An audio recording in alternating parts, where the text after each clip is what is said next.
राम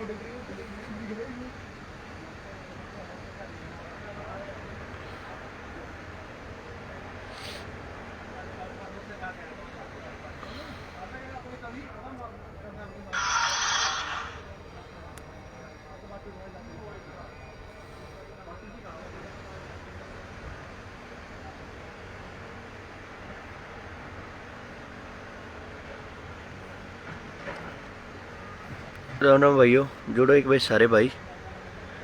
जो रात को घटना हुई है उसको लेके बात करेंगे।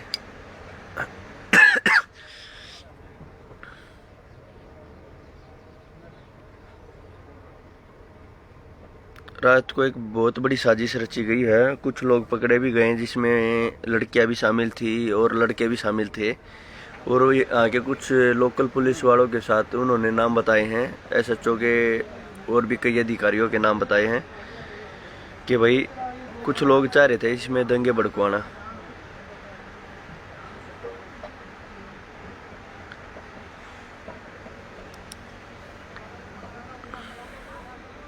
तो कल बहुत जैसे लगातार अपने भाइयों को बताने लग रहे भाई आरएसएस और बीजेपी जहाँ गई है वहीं दंगे कराए हैं। ये इन्होंने दंगों की खान है, ये जहाँ जाते हैं दंगे कराते हैं। अभी इनको देखा कि मीटिंग हो गई है, मीटिंग में अब इनके पास मजबूत लोग इनकी मीटिंग में बैठे हैं। हर तरह से बगैर इनकी कोई शर्त मांगे पीछे हटने का नाम नहीं ले रहे और अपनी चीज़ों पे अड़े हुए हैं। तो इन्होंने नया षड्यंत्र रचा है। नया षड्यंत्र ये रचा है कैसे न कैसे इस आंदोलन में दंगे कराए जाए, लोगों को भड़काया जाए। और किस तरह भूपेंद्र सिंह हुड्डा रोहतक में ग्रोवर ने दंगे कराए थे। बिल्कुल भाई साहब, इन्होंने बहुत सारी बातें बताई हैं कि ये जो रोहतक में दंगे हुए थे इनमें भी मनीष ग्रोवर जैसे और आरएसएस के कुछ लोगों के हाथ थे। और सबसे ज़्यादा सुकून की बात यह थी, हम लोगों को जब भी बताते थे भाई बीजेपी ने आरएसएस ने दंगे कराए तो लोगों को कहीं ना कहीं ये लगता था भाई ये तो इसलिए कह रहे हैं इनके ऊपर मुकदमे लगे हैं।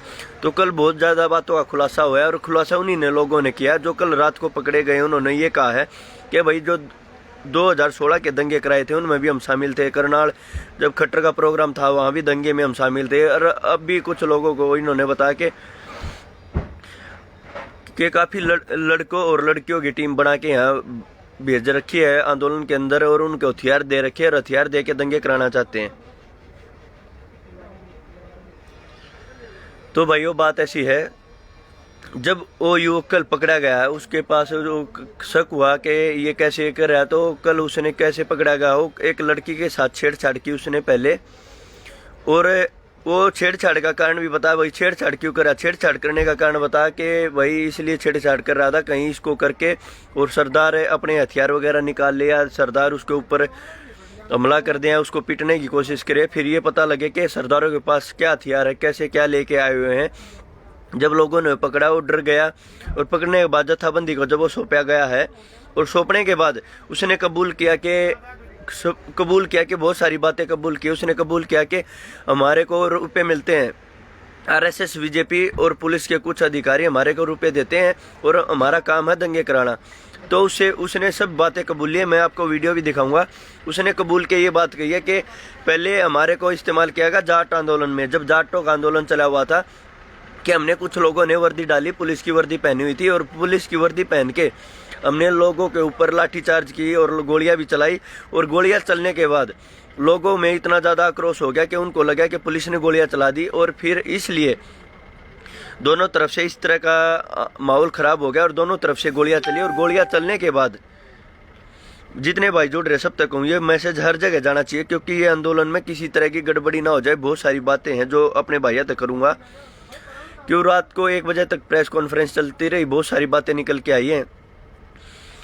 तो उसने कबूल किया कि जाट आंदोलन में गोवाना के अंदर और रोहतक के अंदर उन लोगों ने क्या बोल रहे थे कि उस समय हम वर्दी पहन के, पुलिस की वर्दी पहन के हमने लाठीचार्ज की, गोलियां चलाई गई, हमारे को हथियार दे रखे थे और हथियार दे के उन्होंने गोलियां चला के दिखा दिया कि हरियाणा में के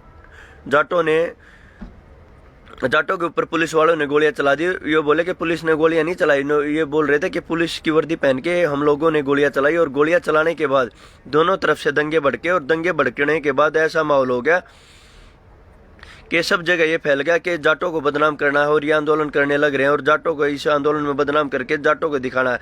अब ये इससे यह भी साबित हो गया कि मुरथल कांड क्या था, गोलियां क्यों चलाई गई, हमारे भाइयों को क्यों मारा गया, 30 भाइयों को क्यों मारा गया, उसमें 18 हमारे जाट भाई और 12 नॉन जाट भाई मारे गए, जो 36 बिरादरी के हमारे भाइयों को इसके मौत के मुंह में जाना पड़ा और किस तरह हमारे भाई शहीद हुए हैं। तो ये बहुत सारी बातें निकल के आई। उसके बाद उसने कबूल किया कि अब किसान आंदोलन में आए हुए हैं, काफ़ी लड़कियां भी आई हुई हैं, काफ़ी लड़के आए हुए हैं जो हमारे को पैसे दिए गए हैं। पैसे दे के उसने एक राई के SHO का भी नाम लिया कि प्रदीप SHO है, वो हमारी टीम से मिलने आता और हमें ये बताता दिन में तुम्हारे को ये करना है, सब जगह लंगरों में जाना, सब जगह जाना है। और इनको हथियार दे दिए गए हैं। ये बोला कि उसने बताया कि हम 50-60 लड़के आए हुए हैं और 50-60 लड़कों का टारगेट किया। 50-60 लड़कों ने यहाँ रह के लड़कियों उनको और लड़कों को भी यहाँ हथियार बांटना। और जब किसान यहाँ से ट्रैक्टर लेके निकलेंगे दिल्ली की तरफ, दिल्ली कूच जो होगा इस तरफ निकलेंगे, तो निकलते ही हमारा काम क्या होगा, हमने पुलिस पहले तो रोकने की कोशिश करेंगे, नहीं रुकेंगे तो हमने लोगों में घुस के पुलिस के ऊपर गोलियां चलानी। और गोलियां चलाते ही पुलिस ये सोचेगी कि किसानों ने गोलियां चला दी। उसने बिल्कुल सरेआम कहा है, उसकी वीडियो भी आपको दिखाऊंगा। उसने भाई जितने भाई जुड़ रहे हैं ना, योगकति हर आदमी को पता लगना चाहिए कि कितना बड़ा षड्यंत्र हमारे बीच में, लोगों के बीच में घुसा के किस तरह का, कि कितने बड़े लोग लेवल पे शहादत करवाना चाहते हैं, जवानों और किसानों को आपस में बिठाना चाहते हैं। फिर उन्होंने बताया कि हमारे को ये ट्रेंड करके भेज रखा था और ये भी बता रहा कि अब उसको खतरा हो गया कहीं ना कहीं उसकी टीम के लोग उसको मार ना दे। उसने सब बताई कि हमारे को हथियार दे के भेज रखा है 50-60 लोगों को और काफ़ी लड़कियों को कि तुमने किसानों के बीच में बैठ के, और कुछ लोग कुछ लोग महिला और वो जो उनके आदमी हैं वो पहले से ही सक्रिय हो रखे हैं लोगों के बीच में, लंगरों के बीच में जाने लग रहे कि लोगों को ये लगे कि ये तो भाई काफ़ी दिन से सेवा करने लग रहे हैं, ये तो हमारे बीच के लोग हैं। अलर्ट रहना पड़ेगा और हर बात में सचेत तो होकर चलना पड़ेगा। ये अकेली किसानों की लड़ाई नहीं है, ये स्वाभिमान की भी लड़ाई है और एक जन आंदोलन बन गया। इसमें हमने अपनी बहन बेटियों की भी रक्षा करनी पड़ेगी, अपने भाइयों को, अपने बुजुर्गों को भी अपने साथ लेके चलना पड़ेगा। तो उन्होंने क्या कहा कि हम लोगों के बीच में रह के, हमारे को बताया गया कि लोगों के बीच में रहना है और रह के पुलिस वालों के ऊपर गोलियां चलानी है। चला के पुलिस ये सोचेगी किसानों ने गोलियां चलाई है, महिलाएं भी हैं उसमें, लड़कियां भी हैं और ये भी हैं कि ये सोचेंगे कि किसानों ने गोलियां चला दी और फिर जवान वहां से गोली चलाएंगे और कैसे न कैसे दंगा भड़काया जाए, दंगा भड़का के इस आंदोलन को खराब किया जाए। और इस तरह का माहौल खराब करने की साजिश है। और उसने ये भी बताया कि हमारे को RSS से और वहाँ से पुलिस के वहाँ से पैसे मिलते हैं इस काम के करने के। जहाँ भी दंगे हुए हैं वहाँ हम सब जगह थे। उन्होंने बताया कि खट्टर की जो करनाल में रैली थी वहाँ भी हमारे को रुपये दे के भेज रखा था। अब मैं अपने भाइयों को वीडियो दिखाऊंगा और ये भी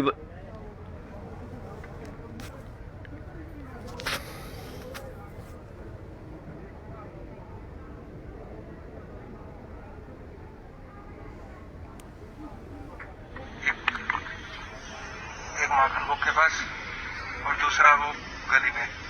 भाई थोड़े ना आवाज कम है, ये डरा हुआ था। 26 तारीख को पढ़ने की कोशिश करेंगे तो 2 जगह दिए हैं, एक माखन बुक के पास और दूसरा वो गली में। ठीक है, हमारा प्लान ये था कि जैसे होगी, जैसे 26 तारीख को पढ़ने की कोशिश करेंगे तो पहले जो लाइन होगी उसमें क्या होगा, जैसे जो गन चलाएगा, जो सबसे पहले दिल्ली पुलिस इनको रोकने की कोशिश करेगी, जो गन चलाएगा सर वो ये होगा कि पहले हम शूट करेंगे, पहले रोकने की कोशिश करेंगे। अगर ये बाई चांस नहीं रुकते तो इन पे शूट होने का ऑर्डर है। दूसरी चीज, अगर तब भी नहीं रुकते, इनके घुटनों में ऑर्डर है शूट करने का। तीसरी, जो पीछे से जो हमारी टीम होगी, राजधारा के 10 लड़के हैं, जो हमारी टीम होगी वो पीछे से शूट करेंगे। उनको पुलिस वालों को ये लगेगा कि दिल्ली में किसान लोगों ने ये चलाए हैं। ठीक है, इसमें चौथा प्लान, जो 26 तारीख को जो रैली होगी उसमें से आधी, जो 26 तारीख को पुलिस, उसमें से आधी लोग घर के होंगे जो पुलिस की वर्दी में होंगे, इनको तितर बितर करने के लिए। और जो 24 तारीख से है, चार लोगों को आराम से राम स्टेज पे जो 4 लोग होंगे, जो स्टेज पे 4 लोग होंगे, उनको शूट करने का प्रोग्राम वो है। 4 लोगों की फोटो दे दी गई है। और जो हमें सिखाता है वो प्रदीप सिंह है। नई थाने का जो है वो नई थाने का कौन है? थाने का क्या है जी? तो भी साइड से है। 4 लोगों को राम स्टेज पे जो 4 लोग होंगे, जो स्टेज पे 4 लोग होंगे, उनको शूट करने का प्रोग्राम वो है। 4 लोगों की फोटो दे दी गई है। और जो हमें सिखाता है वो प्रदीप सिंह है। नई थाने का जो है वो नई थाने का कौन है? थाने का क्या है जी? कौन है? प्रदीप थाने में है। थाने का क्या नाम? राय थाने में प्रदीप SHO है। वो कभी हमने थाने के आगे देखा नहीं। जब भी हमसे मिलने आता था वो सिर्फ यहाँ कवर लगा के आता था। वो पे कवर लगा के आता। उसका हमने उसका बैच देखा था। सर उनका नाम नहीं पता है हमारे को। उनकी फोटोज हैं सर, हमारे पास नहीं है।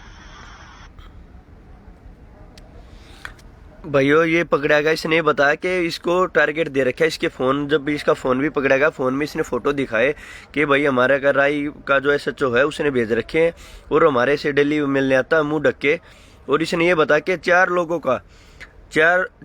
का इसको नाम दे रखा है कि पंजाब के 4 किसान नेताओं को मार दो, मारने के बाद अपने आप दंगे भड़क जाएंगे।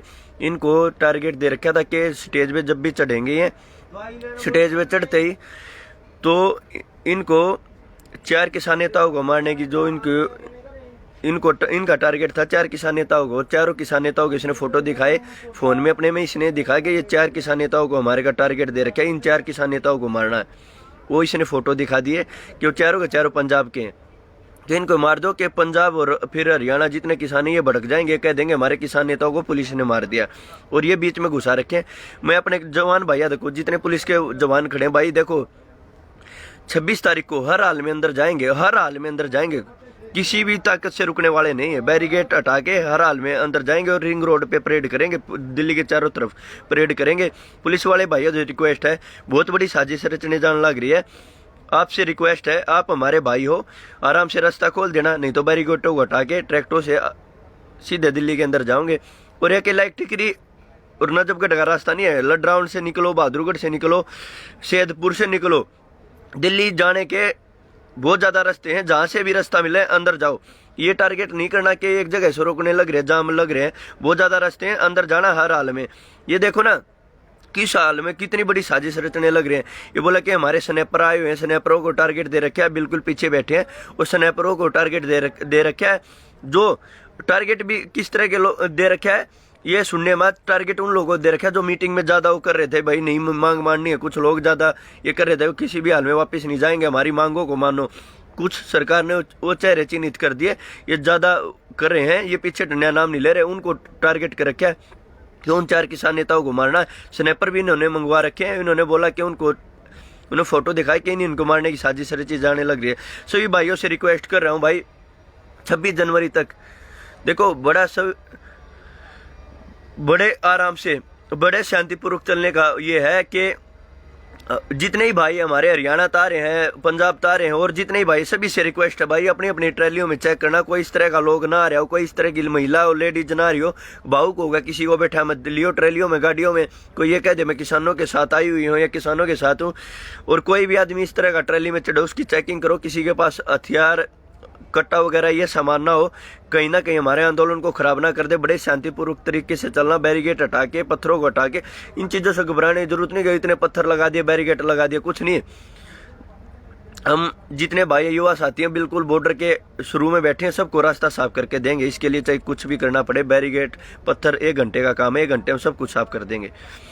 और सभी भाइयों ने कहूँ भाई, बड़े शांति से चलना है, इन चीजों का ध्यान रखना होगा, किसी तरह की गड़बड़ ना हो जाए। और किसी तरह कोई एक आदमी या किसी का एक गांव या किसी का एक जिला या पूरा हरियाणा कलंकित ना हो जाए। ये बड़ा आंदोलन है, बड़ी शांति से रहने का है। और इसमें एक एक चीज का ध्यान रखना पड़ेगा। किसी के साथ बदतमीजी ना हो, अंदर जाके किसी के साथ तोड़ फोड़ ना हो, किसी के साथ मारपीट ना हो। हमने बस एक ही चीज रखनी है, बैरिकेड हटाने, अंदर जाना। चारों तरफ, दिल्ली के चारों तरफ जो बॉर्डर हैं, इनके बैरिकेडों को हटाते हुए हमने अंदर चलना चाहिए। इसके लिए हमने मशीनों से हटाने पड़े, ट्रैक्टरों से हटाने पड़े, कुछ भी करना पड़े, हर हाल में दिल्ली कुछ करेंगे। और दिल्ली के अंदर अब की बार परेड किसान मनाएंगे। देखो ना, किसानों का आंदोलन आने से कितनी ज्यादा होगी। सब कुछ, हमारे जवान भी हमारे, किसान भी हमारे, सब हम खड़े हैं। जब से बीजेपी आई थी, बीजेपी राज आने के बाद सिख रेजिमेंट, जाट रेजिमेंट को परेड से हटा दिया गया था। लेकिन अब की बार पहला ऐसा हुआ जब से बीजेपी आई है कि वे बहुत बड़ा षड्यंत्र रचा गया है। किस लिए रचा गया? ये जैसे पकड़े गए लोग हैं, ये जैसे बताने लग रहे हैं कि इन्होंने गोली चला के पुलिस पे हमला करना था, और पुलिस पे हमला करने के बाद पुलिस ये सोचे किसानों ने गोलियां चलाई, और किसानों की गोलियां समझ के कि जवान इनके ऊपर गोलियां चलाए, दंगे हो जाए। और जाट रेजिमेंट, सिख रेजिमेंट भी एक षड्यंत्र है। ये मत मानो कि इन्होंने अपने को सम्मान दिया। सम्मान जब से बीजेपी आई थी, अपने को कभी ये सम्मान नहीं मिला। हमारे इतनी बड़ी रेजिमेंट को, सिख रेजिमेंट, जाट रेजिमेंट को कभी शामिल नहीं किया गया। अब की बार इसलिए शामिल किया गया कि इन्हीं के बड़े बुजुर्ग, बाप दादा, काका ताऊ, इन्हीं के दिल्ली कूच के लिए किसान आने लग रहे हैं, और इनको ही आगे कर दो, इनके बेटों को आगे कर दो।